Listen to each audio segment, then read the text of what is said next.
burası şimdi çok büyük bir arazinin üstüne kurulmuş ya. Doğan'a diyorum ki zamanda radyoda Çatalca'dan arsa satıyorlardı da dolandırıcı diye kimseyi indirip almıyorduk bak. Ya. Bak. Şu evlerden bir kaçırcım olabilir. O arsaları satın aldılar. Üstüne bak tatil köyü yapmışlar. Zamanında inanıp 2 tane alsaydık en azından biz de pahalıya satardık.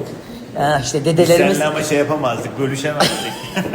İşte dedelerimiz de zamanında böyle yapmış, almamışlar. Bak hala devam ediyoruz. Çok güzel oyun yerleri varmış. Özellikle bir tanesinde böyle sopayla birbirimizi dövüyormuşuz. Sabırsızlanıyorum. O sopanın içine demir koyacağım ben. Canım arkadaşım nasıl güzel etkinlik. Göya tatile geldik, göya dinlenmeye geldik. İnşallah kırığımız çıkımız olmadan döneriz de. Ben açık büfeyi merak ediyorum, onu bırak da. Tabii oyun parkurlarından sonra halimiz kalırsa zoppa yemi. Ne o? Makaron. Allah sen bilirsin. Evet bak balkonu falan da var. Klima bile var. Töreli mikrodalga bile var. Töreli evmiş içerisi. Ben daha önce burada kalmışım biliyorum. Allah sen bilirsin.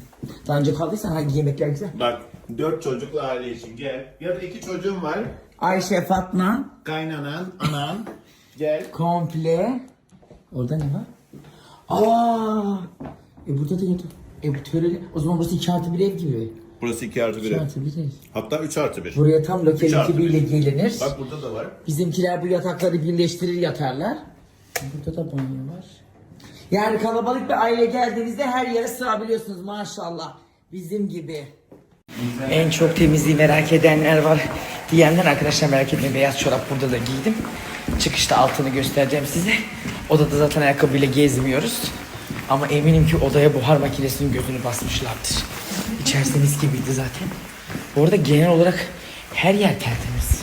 Şu anda hiç parmak izi falan görmedim. Etraf çoluk çocuk olmasına rağmen bir çer çöp de yok. Temizlik konusunda bence gayet iyi. Detaylara sonra bakacağım. Tülüm nasıl olmuştur, rüzgar var. Mutfak tülünün resmini gösteriyorum. Nasıl peki? Tül işte. Ay ne diyeyim tül, ay bayıldım. Hayatımda böyle güzel bir tül görmedim. İnsan biraz yorum yapar ama dekorasyondan anlasa zaten. Arabaya bindik. Çok büyük yer olduğu için indi bindi gidiyor. Şuradan Maltepe merkez. Size bir şey değil mi? Götü donuyor. Götü de gene de çıtırı çıkar. Hayır hiç alakası yok. Hiç alakası yok.